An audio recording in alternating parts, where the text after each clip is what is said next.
Assalamualaikum warahmatullahi wabarakatuh. Alhamdulillahi rabbil alamin. Wa bihi nasta'in ala umuri dunya waddin. Asyhadu an la ilaha illallah wahdahu la syarika lah. Wa asyhadu anna Muhammadan abduhu wa rasuluh. Sallallahu alaihi wa ala alihi wa sahbihi ومن اهتدى بهداه أما بعد فإن أصدق الحديث كتاب الله وخير الهدى هدى محمد صلى الله عليه وسلم وشر الأمور محدثاتها فإن كل محدثات بدعة وكل بدعة ضلالة وكل ضلالة في النار. معاشر المسلمين رحمني ورحمكم الله وبارك الله فيكم. InsyaAllah di kesempatan sore hari kali ini kita melanjutkan kembali mengenai syarat-syarat berwudu, kemudian rukunnya, wajibnya, kemudian pembatal-pembatalnya. Dan mudah-mudahan sedikit dari pembahasan wudu ini menyempurnakan dari ibadah wudu yang kita kerjakan setiap harinya.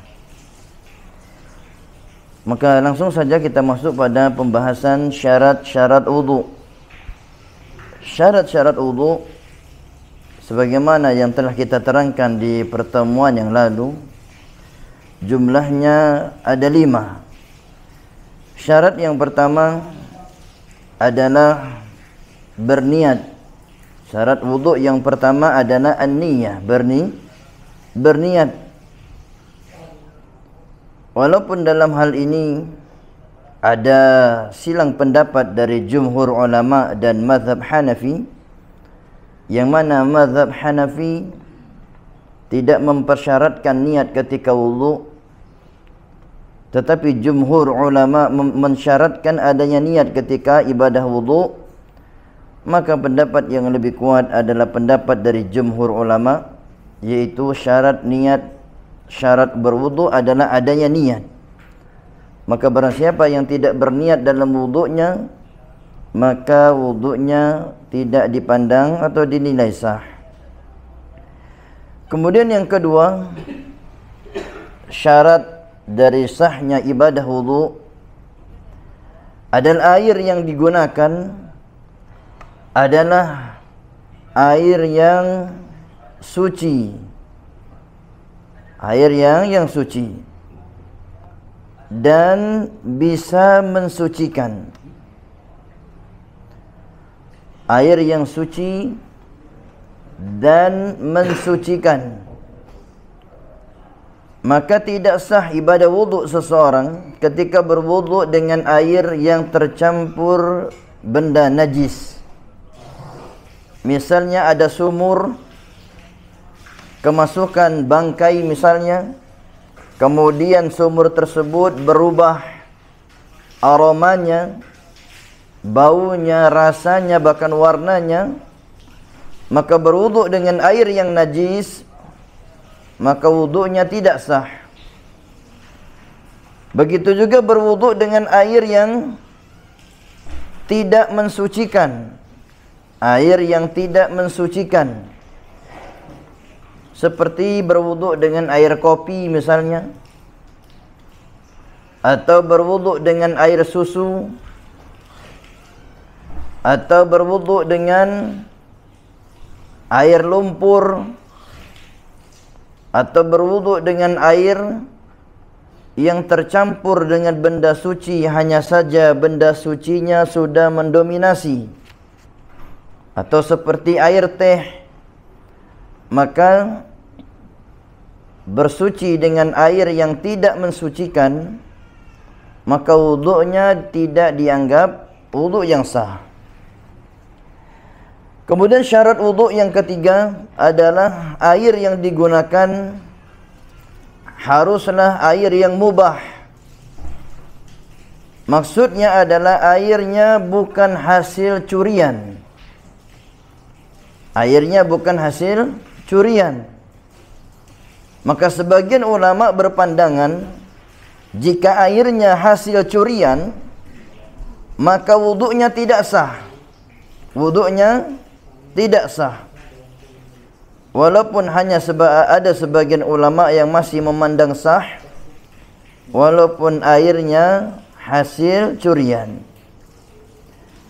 Kemudian yang keempat, syarat sah wudu adalah menghilangkan hal-hal yang menghalangi sampainya air ke kulit. Jadi menghilangkan hal-hal yang menghalangi sampainya air ke kulit. Misalnya di kulitnya ada lem yang menempel, atau ada cat yang menempel di kulitnya, atau benda-benda lain yang menempel di kulitnya, yang benda tersebut menghalangi air sampai ke kulitnya, maka kalau dia langsung berwuduk tanpa membersihkannya terlebih dahulu, maka wuduknya tidak dipandang sah. Wuduknya tidak dipandang sah. Kemudian yang terakhir, yang kelima dari syarat sah wuduk adalah sahnya wuduk seseorang ketika dia buang air kecil atau buang air besar sudah cebok atau beristinja atau juga dengan istijmar. Maka orang-orang yang buang air tidak kenal yang maksudnya bersuci setelah buang air, cebok setelah buang air, setelah buang air kecil, setelah buang air besar dia tidak membersihkan setelahnya, maka wuduknya tidak dipandang wuduk yang sah. Maka hati-hati dari kebiasaan buang air kecil sembarangan. Berdiri di pinggir jalan, setelah buang air kecil langsung dimasukkan saja tanpa dibersihkan, tanpa istijmar, tanpa istinja atau tanpa cebok terlebih dahulu sebelum memasukkan kembali ke dalam pakaiannya. Inilah 5 syarat sah dari ibadah wudu.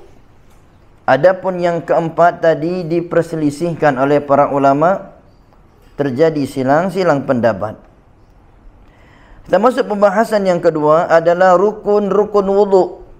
Rukun-rukun ibadah wudu.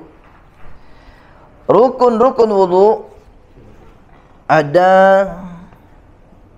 lebih kurangnya ada 6. Rukun wudu ada 6. Yang pertama, rukun wudu itu adalah mencuci wajah, membasuh wajah. Ini rukun yang pertama. Rukun yang kedua adalah mencuci atau membasuh kedua tangan. Mencuci atau membasuh kedua tangannya. Rukun yang ketiga adalah mengusap kepala. Mengusap kepala. Rukun yang keempat adalah mencuci atau membasuh kedua kaki sampai mata kaki. Rukun yang kelima adalah tertib berurutan. Misalnya kedua tangan baru mengusap kepala. Jangan terbalik. Mengusap kepala baru mencuci kedua tangan. Maka sebagian ulama berpandangan tidak sah kalau tidak tertib atau tidak berurutan. Sebagian ulama yang lain mengatakan tetap sah, tetapi untuk kehati-hatian hendaknya seseorang berurutan atau tertib ketika berwudu. Kemudian yang keenam, rukun dari ibadah wudu ini adalah al-muwalah. Al-muwalah. Ma makna al-muwalah? Al-muwalah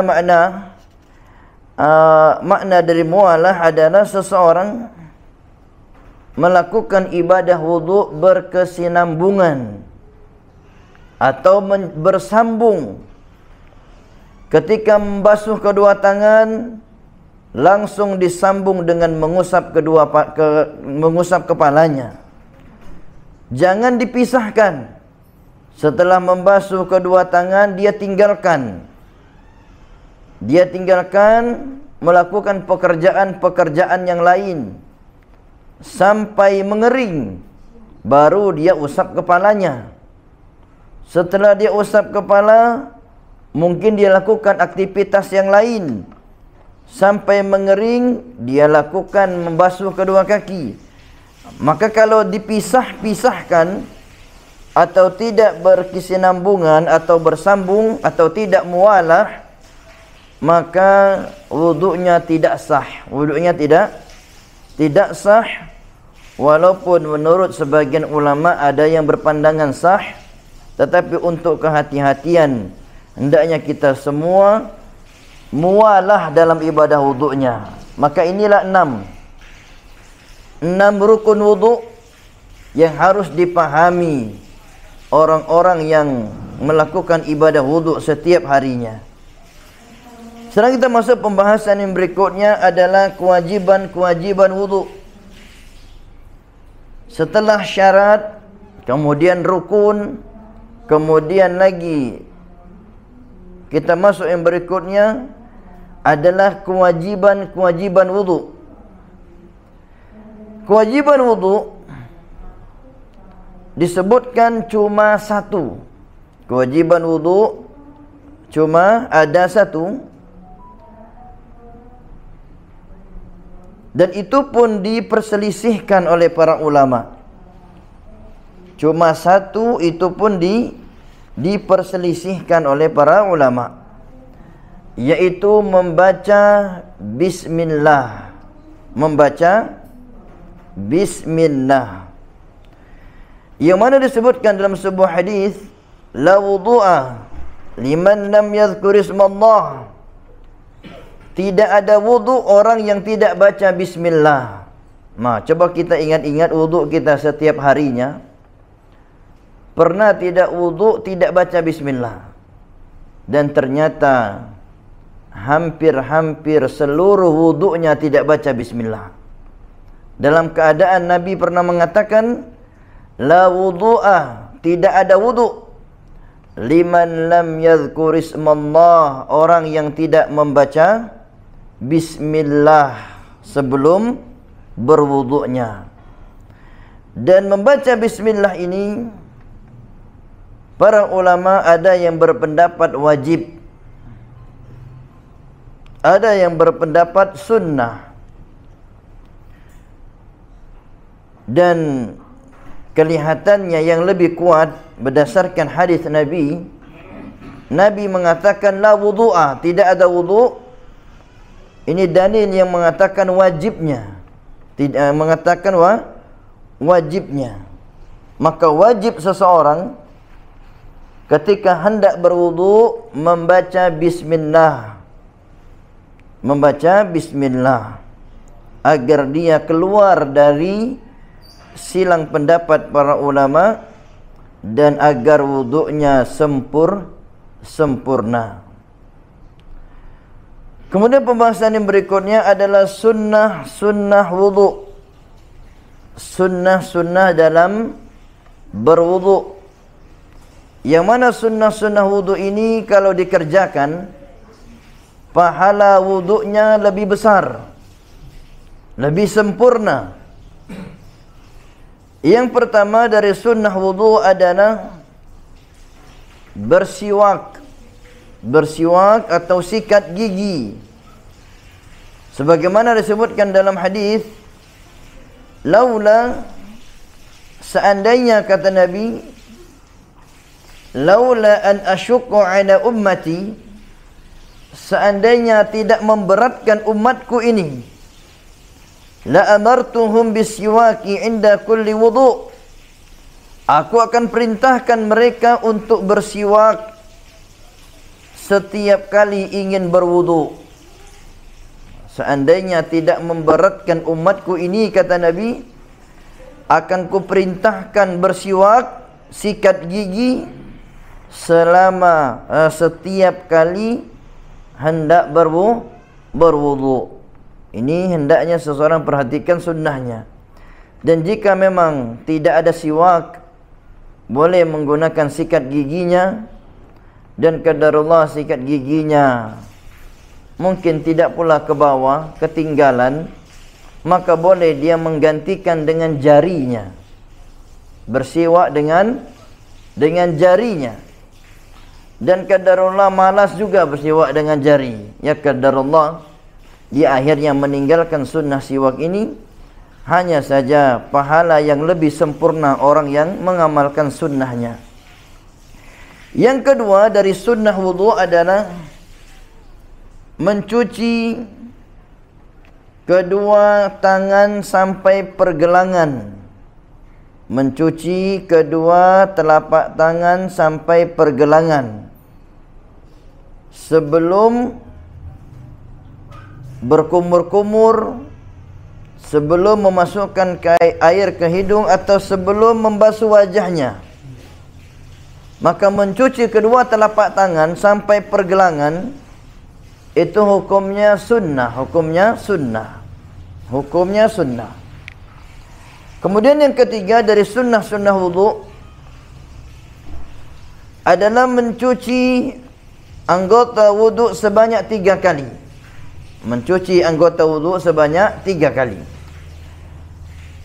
Seperti membasuh wajahnya 3 kali. Itu sunnah. Membasuh tangan sampai siku 3 kali sunnah. Membasuh kaki sampai mata kaki 3 kali sunnah. Adapun yang wajibnya adalah hanya sekali saja. Yang wajibnya hanya sekali. Adapun ketika mengusap kepala,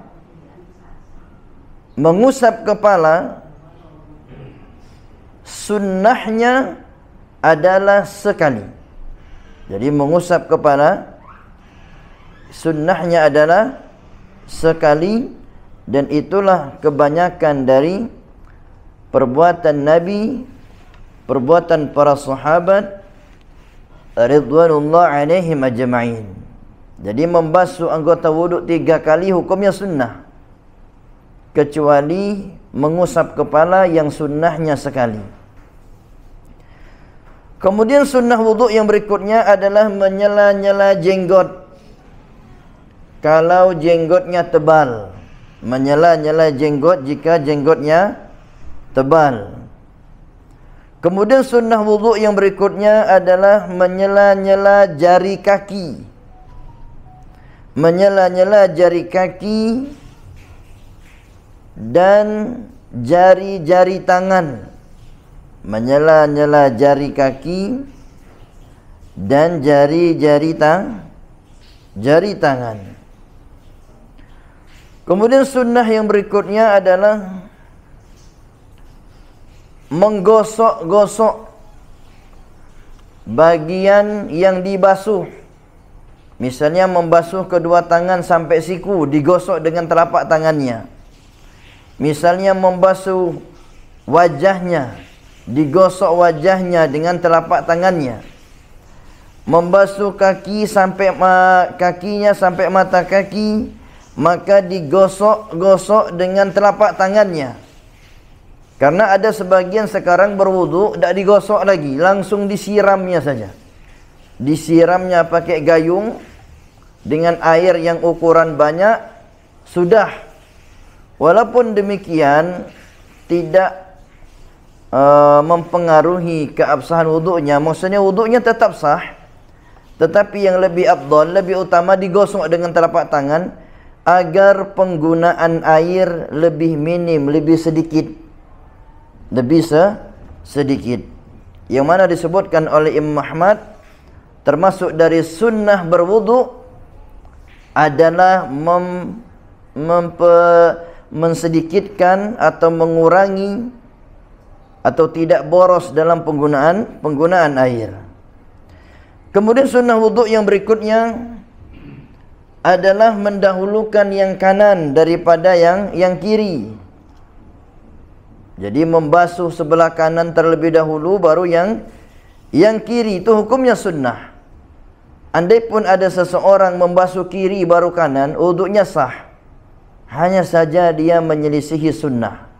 Dan kalau disengaja, maka berkuranglah keutamaan wudu yang dia amalkan. Kemudian yang berikutnya dari sunnah berwudu adalah berdoa setelah wudu. Berdoa setelah berwudu, mengucapkan asyhadu an la ilaha illallah wa asyhadu anna Muhammadan abduhu wa rasuluh. Allahumma ja'alni minat tawabin wa ja'alni minal mutatahhirin. Berdoa setelah wudu. Barang siapa yang berdoa setelah wudu, kata Nabi, akan dibukakan untuknya 8 pintu surga dan dipersilahkan dia mau masuk surga dari pintu mana yang dia inginkan. Kemudian sunnah wudu yang berikutnya adalah menggunakan air wudu dengan hemat. Menggunakan air wudu dengan hemat.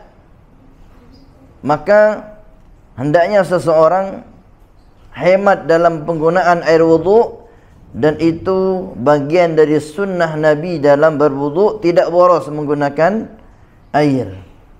Kemudian yang terakhir dari sunnah wudu adalah hendaknya ketika menyela-nyela jari kaki menggunakan kelingking tangan sebelah kiri. Ketika menyela-nyela jari kaki menggunakan kelingking tangannya yang sebelah kiri, dan boleh juga dia menggunakan kelingking tangan yang sebelah kanannya. Jadi menyela-nyela jari kaki menggunakan kelingking jari tangannya. Itulah beberapa sunnah wudu yang hendaknya diamalkan oleh kaum muslimin ketika berwudu, agar ibadah wudunya berpahala lebih sempurna dan lebih dekat kepada sunnah Nabi sallallahu alaihi wasallam. Sekarang kita masuk pembahasan yang terakhir, adalah pembatal wudu. Pembatal wudu. Pembatal wudu yang pertama adalah segala sesuatu yang keluar dari 2 jalan. Segala sesuatu yang keluar dari 2 jalan. Seperti misalnya seseorang buang air besar, kemudian buang air kecil, kemudian buang angin, maka ini adalah pembatal wudu, pembatal ibadah wudunya. Jadi segala sesuatu yang keluar dari kubul dan duburnya, dubur dan kubulnya, atau segala sesuatu yang keluar dari 2 jalan, maka wudunya batal wudunya. Begitu juga buang angin, batal wudunya. Yang jadi pertanyaan, bagaimana jika buang anginnya dari kemaluan? Buang anginnya dari depan, sebagaimana yang terjadi pada sebagian kaum wanita. Kalau laki-laki hampir tidak ditemukan buang angin dari depan, adanya dari belakang. Tapi sebagian kaum wanita ada yang buang angin dari depan. Apakah buang angin dari depan pada kaum wanita juga membatalkan wudu? Maka andai pun itu terjadi, pendapat yang sahih, yang kuat adalah tetap membatalkan wudu, dan hendaknya dia mengulangi wudunya. Kemudian pembatal yang kedua dari pembatal wudu adalah tidur. Pembatal wudu yang kedua adalah tidur. Tidur ini terjadi silang pendapat para ulama. Ada yang mengatakan tidur itu tidak membatalkan wudu. Ada yang mengatakan kalau tidurnya banyak baru batal, kalau sedikit enggak batal. Ada juga yang mengatakan tidur itu sedikit banyak tetap batal. Maka dalam hal ini yang lebih kuat, ada yang mengatakan tidak batal wuduknya kalau tidur. Ada yang mengatakan batal itu kalau tidurnya banyak. Kalau tidurnya sedikit tidak batal wuduknya. Ada yang mengatakan tidur itu membatalkan wuduknya sedikit atau banyak, sama saja. Maka dari pendapat-pendapat ini, untuk yang paling hati-hatinya adalah ketika sudah tertidur lebih baik berwuduk lagi. Ini pendapat yang paling hati-hati, dikarenakan kalau sudah tertidur maka dia tidak sadar, terkadang dia itu telah buang angin. Tidak sadar kalau dia buang angin, walaupun tertidurnya mungkin hanya semenit, mungkin tertidurnya hanya mungkin 5 menit. Kalau sudah tertidur, maka duburnya tidak sadar telah keluar angin darinya. Sebagaimana sebutkan dalam hadis, bahwasanya Rasulullah pernah mengatakan, al-ainu wika'u sah, faman nama falyatawadda. Rasulullah pernah mengatakan mata itu kalau dia melek atau tidak tidur, maka mata itu sebagai pengikat lingkaran dubur. Maka barang siapa yang tertidur, maka pengikatnya lepas. Maksudnya, kata para ulama, dia itu tidak sadar kalau telah buang angin.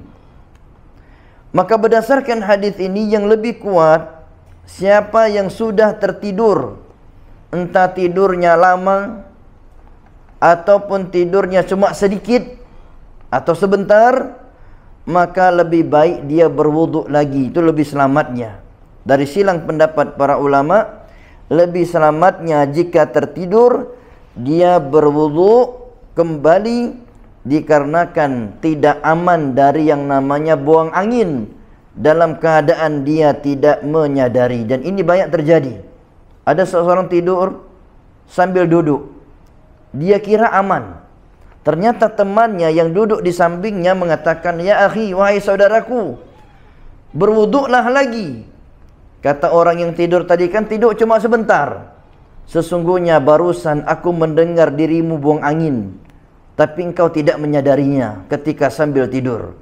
Itu menunjukkan tidur itu, mau duduk, mau baring, kalau buang angin, itu seringnya orang yang tidur tidak menyadari. Karena memang Nabi mengatakan, mata yang melek pengikat dubur. Maka tertidurnya mata, duburnya lepas tanpa terasa membuang angin. Kemudian berikutnya yang ketiga, pembatal wudu adalah menyentuh kemaluan tanpa penghalang. Menyentuh kemaluan tanpa penghalang. Masalah menyentuh kemaluan itu terjadi 4 pendapat para ulama. Ada yang mengatakan menyentuh kemaluan itu tidak membatalkan. Tidak membatalkan wudu. Ada yang mengatakan menyentuh kemaluan itu wuduknya batal. Wuduknya batal. Intinya terjadi silang pendapat, sekitar 4 silang pendapat para ulama masalah ini. Hanya saja pendapat yang lebih hati-hati dari 4 pendapat ulama, barang siapa yang menyentuh kemaluannya, wuduknya itu yang benar tidak batal. Hanya saja disunnahkan untuk wuduk kembali. Hanya saja disunnahkan untuk wuduk kembali. Wuduknya tetap sah, tetapi disunnahkan untuk wuduk kembali. Itu pendapat yang paling hati-hati dalam perkara ini. Dari pendapat yang mengatakan tidak batal, ada yang mengatakan batal. Yang benar dia tidak batal, tetapi disunnahkan wuduk kembali. Kemudian pembatal berikutnya yang keempat adalah menyentuh wanita. Menyentuh wanita. Dalam masalah menyentuh wanita ini terjadi silang pendapat. Yang pertama, menyentuh wanita itu membatalkan wudu jika dengan syahwat. Jika dengan syahwat. Pendapat yang kedua, menyentuh wanita itu batal wudunya. Batal wudunya walaupun tanpa syahwat. Jadi yang pertama tadi batal kalau pakai syahwat. Kalau yang kedua batal juga walaupun tidak ada syahwatnya. Kemudian yang ketiga, menyentuh perempuan itu, pendapat yang ketiga, tidak batal wudunya, baik pakai syahwat ataupun tidak pakai syahwat. Pokoknya tidak batal wudunya secara mutlak. Kemudian pendapat yang ketiga ini tidak batal wudunya secara mutlak walaupun menyentuh dengan syahwat ataupun tanpa syahwat, dan ini pendapat yang lebih kuat dari pendapat yang ada. Jadi menyentuh perempuan, pendapat yang kuat adalah tidak membatalkan wudu. Tidak membatalkan wudu secara mutlak, baik pakai syahwat ataupun tanpa syahwat. Ini pendapat yang paling kuat dari hukum batal atau tidaknya wudu ketika menyentuh perempuan. Yang benar, yang kuat, tidak membatalkan, baik pakai syahwat maupun tanpa syahwat. Kemudian berikutnya, pembatal wudu adalah memandikan mayat. Memandikan mayat. Dan dalam hal ini ada dua pendapat disebutkan. Ada pendapat yang pertama mengatakan memandikan mayat itu wudunya batal. Wudunya batal. Pendapat yang kedua mengatakan wudunya tidak batal, tetap sah wudunya. Dan pendapat yang lebih kuat dalam masalah ini adalah memandikan mayat itu tidak membatalkan wudu. Ini pendapat yang paling kuat dari dua pendapat yang ada. Kemudian yang terakhir dari pembatal wudu di kesempatan kali ini adalah memakan daging unta. Memakan daging unta. Ada khilaf para ulama masalah memakan daging unta. Yang pertama mengatakan makan daging unta itu batal wudunya, berdalil dengan riwayat Imam Muslim nomor hadis 360.